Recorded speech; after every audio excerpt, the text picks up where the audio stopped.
नमस्कार, आप सभी का स्वागत है 18 नाउ स्वदेश पे। मैं हूं सृष्टि शर्मा और आप देख रहे हैं मार्केट पर हमारी खास पेशकश कल की तैयारी। सबसे पहले आपके सामने रख देते हैं क्या कुछ देखने को मिलेगा आपको अगले आधे घंटे में। सबसे पहले हम नतीजों पे बात करेंगे, कैसे आ सकते हैं निफ्टी कंपनी, विप्रो और इंडसइंड के नतीजे, क्या अनुमान लगाया जा रहा है और साथ ही कुछ नतीजे जो आज आए हैं उन पे भी हम बात करेंगे। वहीं अगर करेंसी मार्केट में देखें तो रुपए में रिकॉर्ड कमजोरी का दौर जो है वो जारी है। आज डॉलर के मुकाबले रुपए ने 80 का भी स्तर छू लिया है, इस पे भी हम चर्चा करेंगे। और कल के लिए क्या होनी चाहिए आपकी दमदार ट्रेडिंग स्ट्रैटेजी, इस पे हमारे एक्सपर्ट से जरूर राय जानेंगे। पर आइए सबसे पहले एक बार मार्केट्स पे नजर डाल लेते हैं।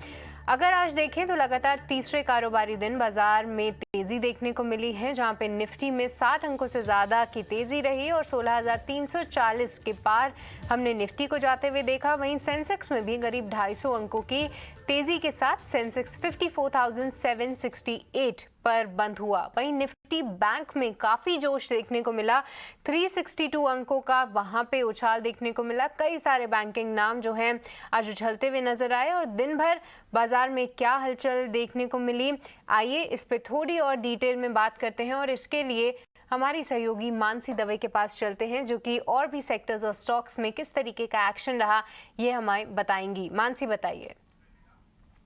बिल्कुल, तो 16,300 के लेवल्स को निफ्टी ने बचा कर रखा और इसी लेवल की बात हम दिन भर कर भी रहे थे, क्योंकि 16,300 के पार 16,500 के लिए रास्ते खुलने के पूरे अनुमान एक्सपर्ट्स को भी नजर आ रहे थे। अब क्योंकि हमारे निशान के साथ क्लोज हुए हैं, निफ्टी हो चाहे बैंक निफ्टी हो, ऑफकोर्स एक टाइट रेंज जरूर रही, चैलेंजिंग था आज का मार्केट, लेकिन अच्छी बात यह है कि 16,300 के लेवल्स जो है वो इंटैक्ट रहे हैं। उसके पार क्लोजिंग हमने निफ्टी में देखी। स्टॉक स्पेसिफिक मूव्स की अगर बात करें, ऑफकोर्स रिजल्ट बेस्ड काफी हद तक इंपैक्ट स्टॉक्स में नजर आ रहा है। एसबीआई लाइफ जहां पर एक्सपेक्टेड था, एचडीएफसी लाइफ जहां पर एक्सपेक्टेड था कि कंपनी के नतीजे अच्छे आएंगे, लेकिन इसके विपरीत कंपनी के नंबर्स जब कमजोर आए तो इसका एक इंपैक्ट नजर आया। बिकवाली का दबाव इस स्टॉक में रिजल्ट स्पेसिफिक इंपैक्ट के तौर पर देखने को मिला। ऑफ कोर्स रिजल्ट एक बड़ा फैक्टर था। इसके अलावा डीएलएफ, तमाम रियल एस्टेट कंपनियों के मजबूत अपडेट्स आते हुए दिख रहे हैं। और डीएलएफ की अगर बात करें, रिटेल प्रेजेंस जो है उसे 4 से 5 साल में डबल करने की बात ये कंपनी कर रही है। मजबूत गोल सेट किए हैं और इस कमेंट्री के बाद हमने देखा कि मजबूती के साथ डीएलएफ तो दिखाई, लेकिन उसके अलावा रियल एस्टेट पैक के तमाम स्टॉक्स में भी अच्छी मजबूती देखने को मिली। दिन भर Reliance, ICICI bank, axis bank, SBI, HDFC जैसे स्टॉक्स ने बाजार को संभालने का काम किया। वहीं अगर गिरावट की बात करें, Infosys, Kotak bank, HCL technologies, ITC, Nestle जैसे काउंटर्स थे जो कि आज परफॉर्म नहीं कर पा रहे थे। तो बिकवाली का दबाव इन तमाम स्टॉक्स में आज के सत्र में देखने को मिला। मिड कैप में टॉप गेनिंग मोमेंटम की अगर बात करें, मिड कैप और स्मॉल कैप स्पेस को समझें, कल से ही हम देख रहे हैं मिड कैप और स्मॉल कैप में तमाम निफ्टी मेजर्स के मुकाबले काफी ज्यादा स्टॉक स्पेसिफिक एक्शन नजर आ रहा है। प्रेस्टीज एस्टेट, उबरा रियल्टी, मिड कैप स्पेस में भी रियल एस्टेट सेगमेंट में अच्छी मजबूती देखने को मिली और टॉप परफॉर्मिंग स्टॉक्स यही नजर आए। इसके अलावा escort, Strident, clean science technology जैसे काउंटर भी थे जहां पर अच्छी तेजी के बीच ही कामकाज देखने को मिला। सेक्टोरल गेनर्स की अगर बात करें, शुरुआत निजी बैंक क्षेत्र से, क्योंकि प्राइवेट बैंक स्पेस में सबसे ज्यादा मजबूती देखने को मिली। इसके ठीक पीछे financial services, automobile play, metal sector और साथ ही रियल एस्टेट और साथ सरकारी बैंक स्पेस में भी अच्छी मजबूती के बीच ही ट्रेड देखने को मिले। तो क्लियरली एक सटल सा ट्रेडिंग सेशन नजर आया, लेकिन ऑन पॉजिटिव सेंटिमेंट्स ही बाजार क्लोज होते हुए दिखे। धन्यवाद मानसी, पूरी मार्केट का एक्शन दर्शकों के सामने रखने के लिए। तो कई सारे सेक्टर्स और स्टॉक्स में आज जबरदस्त तेजी देखने को मिली। पर मंदार, आज जिस तरीके से बैंक निफ्टी ने एक लीडरशिप दिखाई है, आगे के लिए कौन से ऐसे टारगेट्स निकल कर सामने आ रहे हैं? और अगर निफ्टी की बात करें तो आज वहां पे भी करीब 60 अंकों की तेजी जरूर देखने को मिली है। क्या 16,340 के ऊपर जो निफ्टी आज निकला है, क्या यहां से 16,500 का जो दरवाजा है वो खुलता हुआ दिख रहा है अब? सृष्टि जी, आपने लेवल्स तो सही बताए। देखिए, पहली बैंक निफ्टी से शुरुआत करते हैं। बैंक निफ्टी, पक्की बात है कि निफ्टी और बैंक निफ्टी को कंपेयर करते हैं तो बैंक निफ्टी बहुत ही बढ़िया स्ट्रेंथ दिखा रहा है। शॉर्ट टर्म का एक रेजिस्टेंस बना हुआ था 35,500 के लेवल्स पे, वो ब्रेक करके ऊपर चला है। अब अगला जो पड़ाव है उसका ये 36,200 के लेवल्स के आसपास है। लेकिन मुझे लगता है कि जिस तरीके का एक स्ट्रेंथ दिखा रहा है, जिस तरीके से एक हायर टॉप हायर बॉटम बना रहा है, उस हिसाब से मुझे लगता है कि बैंक निफ्टी ऊपर 37,500 के लिए एम करेगा अगले कुछ दिनों में।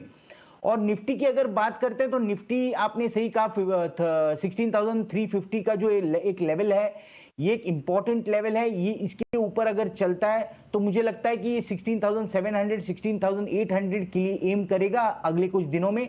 और जिस तरीके से स्ट्रेंथ बना हुआ है मार्केट में, उससे ऐसे लगता है कि अगले एक 5-6 दिनों में हमें इस तरीके का एक ट्रेड देखना जरूरी है। तो बेसिकली ओवरऑल मार्केट एक बुलिश अंडरकरंट में ट्रेड कर रहा है फिलहाल, नीचे की तरफ बढ़िया सी बाइंग दिख रही है मार्केट में।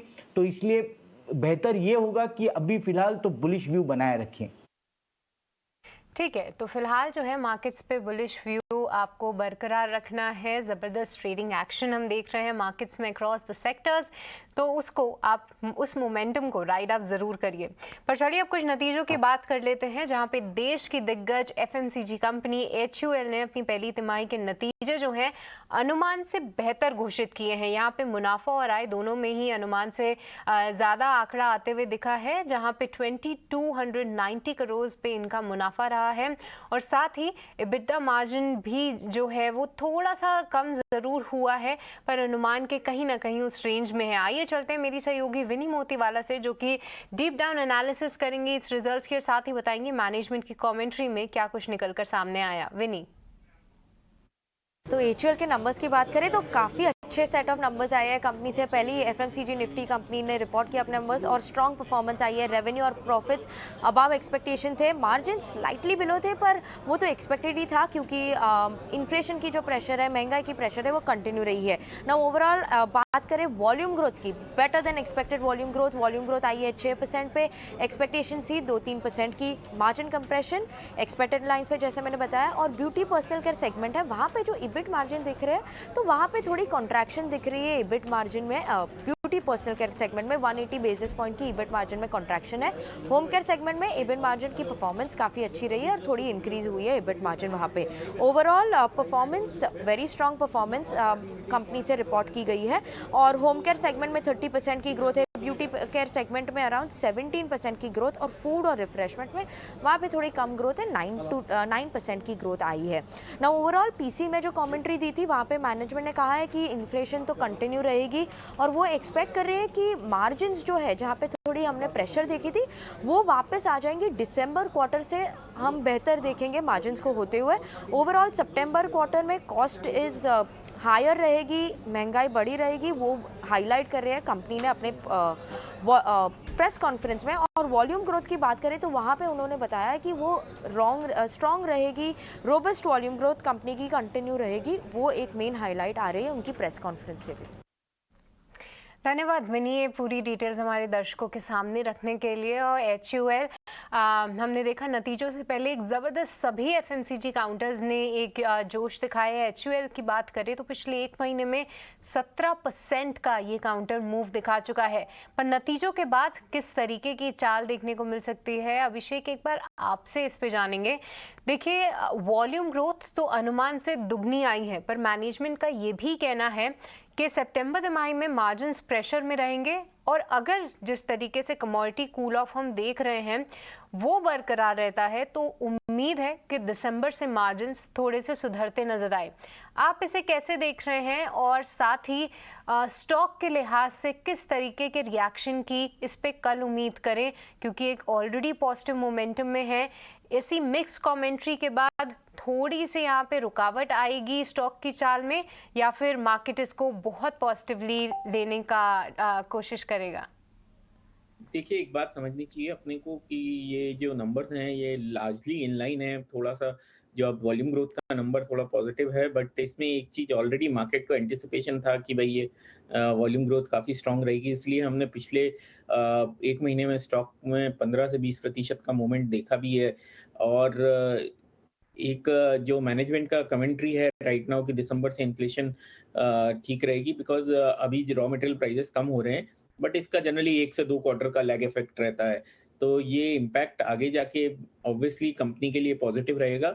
और हमने एक चीज और देखनी चाहिए कि अभी रूरल डिमांड में इनका पिकअप अच्छा हुआ है राइट नाउ। अभी रूरल लास्ट 1 महीना 2 महीने का जितना भी डेटा हम एनालाइज कर रहे हैं तो रूरल से अच्छा पिकअप आ रहा है। तो हो सकता है कि जो लास्ट ईयर इतना अच्छा नहीं किया था रूरल ने, इसका इनको ये पॉजिटिव में बेनिफिट मिलेगा।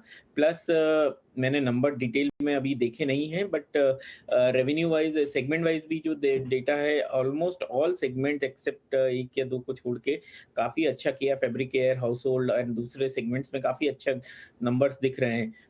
हमारा व्यू ये स्टॉक पे ये है कि आप अगर किसी के पास है स्टॉक तो अभी आप होल्ड कर सकते हैं, और 2650 2700 के लेवल पे थोड़ा सा प्रॉफिट बुकिंग किया जा सकता है। नीचे के लेवल पे अगेन बाइंग की सलाह दी जाएगी। 2200 से 2300 2200 के आसपास जो लेवल है वो एक अच्छा लेवल था, 2250 2300 रुपए के आसपास। वो एक उस लेवल पे आप नीचे, इसका सेक्टर पे कल पॉजिटिव आउटलुक जरूर रहेगा। कल आप सुबह देख सकते हैं कि प्राइजेस दूसरी एफएमसीजी कंपनीज को भी इसका बेनिफिट, सेंटिमेंटल बेनिफिट मिलेगा। जैसे पाम ऑयल प्राइजेस कम हो गए हैं तो इनका भी एक एचयूएल के लिए काफी बड़ा पॉजिटिव है राइट नाउ। एक प्लस लॉजिस्टिक कॉस्ट और दूसरे में भी अभी रॉ मटेरियल वगैरह जिसमें है, तो सब धीरे धीरे तो इसका बेनिफिट डेफिनेटली मिलेगा। तो आई बिलीव कि आज 2250 2300 के लेवल पे अगर वापस से एचयूएल मिलता है तो डेफिनेटली खरीदारी की सलाह दी जा सकती है, और लॉन्ग टर्म इन्वेस्टर्स बने रह सकते हैं स्टॉक में। जी, तो एचयूएल पे थोड़ी गिरावट में आने वाले समय के लिए निवेश करिए। कंपनी की जो कमेंट्री आई है वो पॉजिटिव है। अन्य एफएमसीजी कंपनीज में भी एक पॉजिटिव रिएक्शन देखने को मिल सकता है, पर थोड़े से निचले स्तरों पे अब फ्रेश बाइंग यहाँ पे करनी है। कल स्टॉक का रिएक्शन देखना काफ़ी अहम होगा। पर चलिए, एफएमसीजी स्पेस से अंबुजा सीमेंट्स ने भी अपने नंबर जारी किए हैं। दूसरी तिमाही के ये नंबर्स देते हैं इस बार। इनकी अगर आय देखें तो वहाँ पे थोड़ी सी बढ़त ज़रूर देखने को मिली है। 3371 करोड़ से बढ़कर 3993 करोड़ जो है वो कंपनी की आय रही है। वहीं मुनाफा हमारे अनुमान से कई ऊपर आया है। 723 करोड़ से बढ़कर 1048 करोड़ इनका मुनाफा देखने को मिला है। वहीं मार्जिन्स जो हैं वो थोड़े से प्रेशर में ज़रूर आए हैं। 28.5% से घटकर अब 17.1% आए हैं। क्यों आए हैं? क्योंकि कंपनी की इस बार अदर इनकम एक्सपोनेंशियली राइज की है, क्योंकि एसीसी से इनको जो है डिविडेंड मिला था। ये कहीं ना कहीं मार्केट इसको फैक्टर कर रहा था कि 250% का जंप होगा, बट वो एक्चुअली 3 to 4 टाइम्स जंप देखने को मिला है। यहाँ पे कंपनी की अदर इनकम 632 करोड़ रही है, जो कि पिछले साल 161 करोड़ पे थी। तो उसके चलते जो कंपनी के नंबर्स हैं वो रेवेन्यू इन लाइन आते हुए दिखा है, प्रॉफिट अनुमान से बेहतर है, और मार्जिन्स भी अनुमान से बेहतर लगाए जा रहे हैं। तो मिले जुले नंबर्स इनको बोलेंगे। पर मंदार, एक बार आपसे समझेंगे कि चाल किस तरीके की एक्सपेक्ट करनी चाहिए, क्योंकि हमने देखा है पिछले एक महीने में मामूली सा 4% का ही इसने एक अप मूव दिखाया है। बट क्या नतीजों के दम पे आपको लगता है कि जो डेटा पॉइंट बिल्डअप हो रहे हैं वो इसको थोड़ा सा और ऊपर लेके जाने का दमखम रखते हैं? आपकी क्या राय है इस पर? सृष्टि जी, सही कहा आपने कि पिछले 2-3 महीने से ये स्टॉक एक नैरोइंग रेंज में ट्रेड कर रहा है। बहुत ही एक छोटे रेंज में, यानी पिछले अगर हफ्ते भर का ट्रेड देखते हैं तो बहुत ही छोटे रेंज में ये स्टॉक ट्रेड कर रहा है। लेवल्स की बात करें तो 373 और 375 इस तरीके का एक इमीडिएट रेजिस्टेंस बनता है स्टॉक में, और नीचे की तरफ जो सपोर्ट है वो सपोर्ट बनता है 360 के आसपास। तो ये रेंज एक 15 रुपए का रेंज बना हुआ है। मुझे लगता है कि ये 375 का लेवल हमने वॉच करना बहुत जरूरी है। ये अगर ब्रेक कर लेता है स्टॉक तो ऊपर की तरफ हमें एक फास्ट मूव 390 तक देखने को मिल सकती है। लेकिन फिलहाल तो एक इनडिसीजन का दौर है, इसलिए लेवल्स वॉच करने बहुत जरूरी है। 375 ये ऊपर वाला लेवल हो गया और 360 ये नीचे वाला लेवल हो गया। जैसे ही ये स्टॉक कोई भी एक लेवल ब्रेक करता है तो उस डायरेक्शन में, उस ट्रेंड में ये स्टॉक चलने की संभावना बढ़ जाती है। तो उसके बाद एक ट्रेड हम डिसाइड कर सकते हैं। तो 375 ये रेजिस्टेंस बन गया, ये ब्रेक होता है तो ऊपर में 390 का टारगेट बनेगा।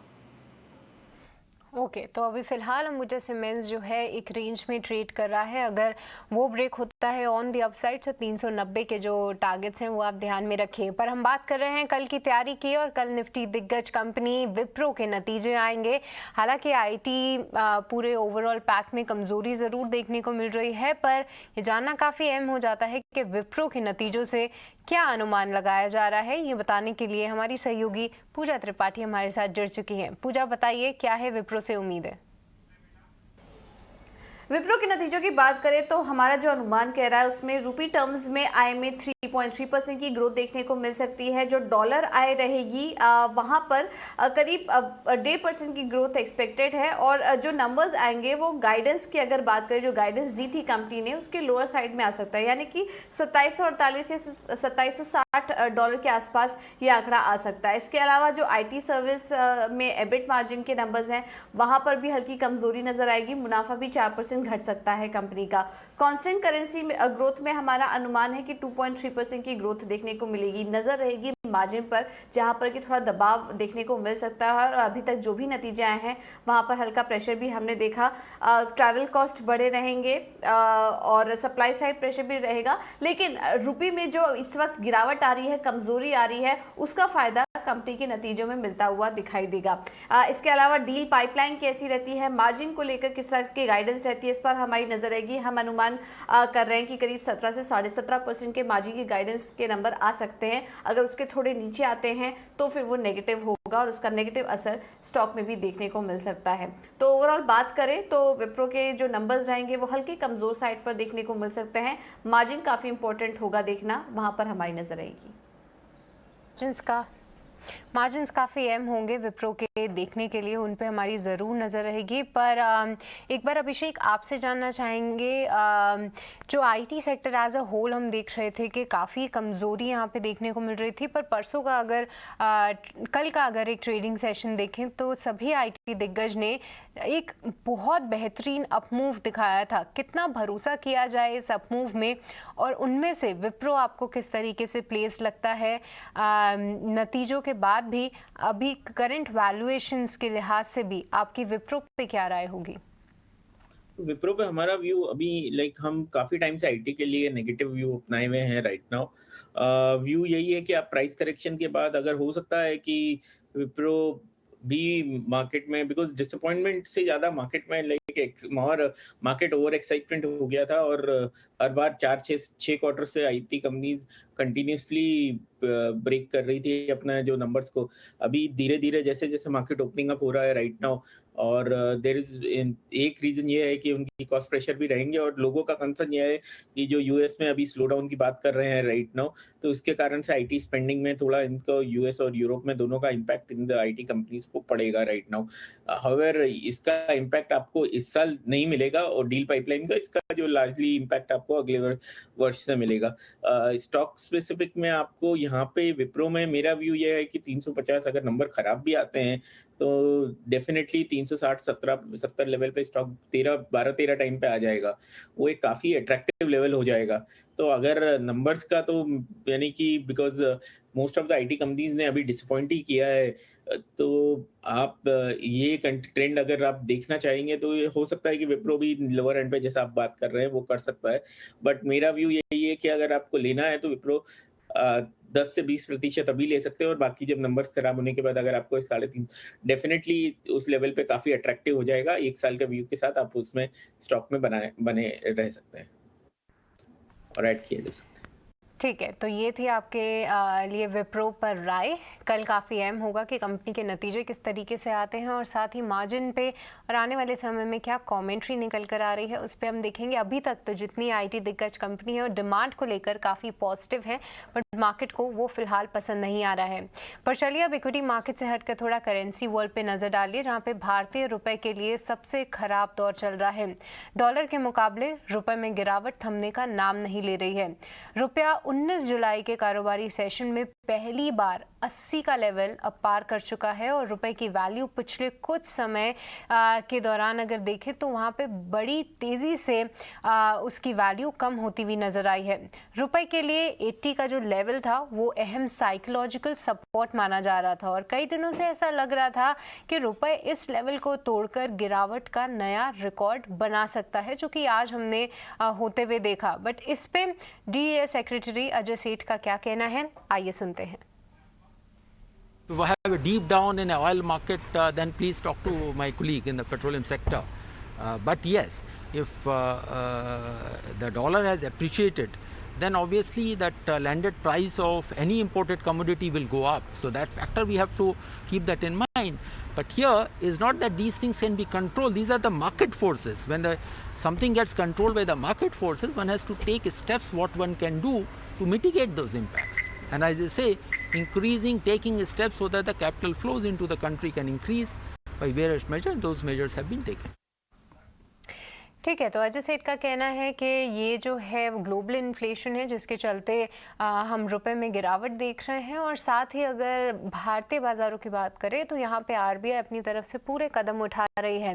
पर अभिषेक, एक बार आपसे इस पे राय जानना चाहेंगे कि आगे किस तरीके से आप लोग उम्मीद कर रहे हैं कि रुपए जो है वो चाल दिखाएगा, क्योंकि 80 का जो लेवल था वो इतनी गिरावट के बाद कहीं ना कहीं लग रहा था कि छू जाएगा, और आज हमने होते हुए देखा। बट क्या ये गिरावट और गहराती हुई हमें दिखेगी? और अगर एफआईआई आंकड़ों की बात करें तो सरप्राइजिंगली ऐसे मूड और माहौल में लगता है कि एफआईआई बिकवाली करेंगे, बट कुछ दिनों से वो ट्रेंड में भी थोड़ा सा बदलाव हमने देखा है। आज एफआईआई कैश मार्केट में खरीद के गए हैं, आप कैसे देखते हैं इसे? सो रुपी में हमारा व्यू ये है कि जैसे जैसे अभी कमोडिटी प्राइसेस, ये कोई इंडिया स्पेसिफिक कमजोरी नहीं है, बेसिकली डॉलर के अगेंस्ट में सभी करेंसियों का कमजोरी देखी गई है। तो जैसे जैसे यहाँ पे इसका एक दो रीजन है। एक तो एक थोड़ा करेंसी स्पेसिफिक जो ग्लोबली आज फियर फैक्टर है, उसके कारण डॉलर की तरफ जो लोगों का रुझान है वो धीरे धीरे इसके कारण से हमने देखा है। और कमोडिटी प्राइसेस बढ़ी हैं तो इंडिया के लिए वो जो इंपोर्ट करते हैं उसके लिए करेंसी का डिमांड रहा है। रुपी ने रिलेटिवली अगर आप देखेंगे दूसरी करेंसीज के मुकाबले इमर्जिंग मार्केट के रुपी का परफॉर्मेंस काफी बेहतर था। रुपी, हमारा व्यू ये है कि ये 81-82 के ऊपर नहीं जाना चाहिए। आरबीआई ने इसको काफी अच्छी तरीके से मैनेज करके रखा है। इट्स नॉट वीक भी नहीं है, और जब आप अच्छा टाइम था तब इतना हमारा करेंसी इतना स्ट्रांग भी नहीं हुआ था। रिलेटिवली स्टेबल आज बाहर के निवेशक हैं उनको स्टेबल करेंसी चाहिए। सेकंड, आपने को ये देखना चाहिए कि करेंसी का जो फ्लोज है राइट नाउ, एफआईज का फ्लो अभी वापस से बढ़ना चालू हो गया है राइट नाउ, तो वो भी एक पॉजिटिव फैक्टर है राइट नाउ। लगता यही है कि मेरे को कि 81 के ऊपर रुपी नहीं जाएगा। अगर जाता भी है तो सीमित अवधि के लिए जाएगा, और 81 से फिर 70-72 की रेंज हो जाएगी आगे जाके। बाकी जो ग्लोबल फैक्टर्स हैं उनको भी देखते, कीप एन आई ऑन उन सभी फैक्टर्स को भी देखना चाहिए राइट नाउ। तो एक जैसे ही आप थोड़ा सा भी रशिया यूक्रेन सिनारियो या थोड़ा वहां पे बेहतरी देखेंगे राइट नाउ, वर्ल्ड इकोनॉमी में थोड़ा सा इंप्रूवमेंट के नंबर दिखना चालू करेंगे, बिकॉज जैसे जैसे इंटरेस्ट रेट बढ़ रहा है तो उसके कारण से डॉलर सेफ्टी की ओर लोग भाग रहे हैं राइट नाउ। अगर वापस से वही इंटरेस्ट इंडिया के स्पेसिफिक आता है राइट नाउ, तो एक के अभी ऑलरेडी सेलिंग तो खत्म हो चुकी है लगभग। ये एक I think last leg of rupee weakness है। उसके बाद रुपी में स्टेबिलिटी आनी चाहिए, और ये should remain between जैसे 81-82 ऊपर में और नीचे में 73-74 का रेंज आगे जाके बन के रहेगा।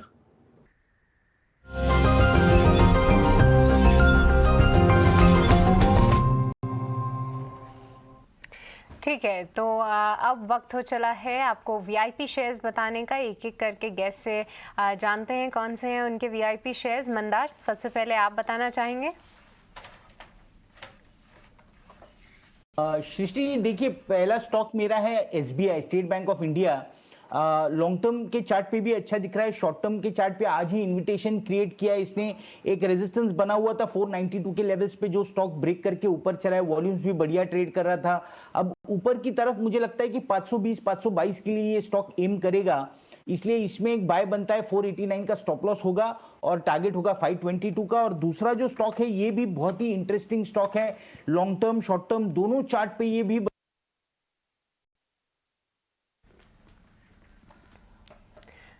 ओके, तो मंदार से थोड़ा सा संपर्क हमारा ठीक तरीके से नहीं हो पा रहा है, पर एसबीआई हमने जाना कि उनकी वीआईपी शेयर्स की लिस्ट में शामिल है। अभिषेक, दूसरा आपके पास आना चाहेंगे, कौन से हैं आपके वीआईपी शेयर्स? तो पिट्टी लेमिनेशन करके है, ये हैदराबाद बेस्ड कंपनी है, इंडिया की लार्जेस्ट लेमिनेट प्लेयर है। ऑर्गेनाइज प्लेयर में इनका 50% से के करीब का मार्केट शेयर है। ये जो कंपनी है राइट नाउ अगर आप देखेंगे, अभी केपेक्स इनका लेमिनेशन में इनका 20% डिमांड जो आती है वो डेटा सेंटर बिजनेस से आती है। इसके अलावा रेलवेज ऑटोमोबाइल में भी इन्होंने कदम डाला है, रेलवेज में ऑलरेडी इनका 15% रेवेन्यू है। इसके अलावा इसमें आप जो ईवी सेगमेंट है इनका, और इसके अलावा इसमें रिन्यूएबल सेगमेंट में इनका, विंड पावर में इनके पास ग्लोबल क्लाइंट है। एक्सपोर्ट्स में भी इनका 10 से 15% रेवेन्यू आता है, जो आगे जाके इसी लेवल पे रहेगा। इसमें कंपनी एक मेजर केपेक्स कर रही है राइट नाउ, और वो लार्जली ईवी और एक्सपेंशन जो अभी करंट डिमांड है राइट नाउ रेलवेज को कैटर करने के लिए कर रहा है। तो उसके बाद ये जो कैपेसिटी है इस कंपनी की ऑलमोस्ट डबल हो जाएगी, और ये लेवल पे आप यानी कि 350 के आसपास बन के डेफिनेटली आप देख सकते हैं। हमारा जो अनुमान है ये अगले FY24 का EPS 43-44 रुपए का EPS आएगा, और 10 टाइम वैल्यूएशन पे ये स्टॉक 1 साल में 450 के टारगेट देखे जा सकते हैं। ओके, तो मंदार को SBI पसंद आ रहा है और अभिषेक को पिटी इंजीनियरिंग उनके VIP शेयर्स में शामिल है। आप दोनों का बहुत बहुत शुक्रिया हमारे साथ जुड़ने के लिए। माफ़ कीजिएगा, शो को यहीं पे समाप्त करने का वक्त हो चला है, पर मंदार और अभिषेक आपका बहुत बहुत धन्यवाद हमारे साथ जुड़ने के लिए और दर्शकों को बताने के लिए कि कल की तैयारी किस तरीके से करें। आप बने रहिए ET नाउ स्वदेश के साथ। मुझे दीजिए इजाज़त, नमस्कार।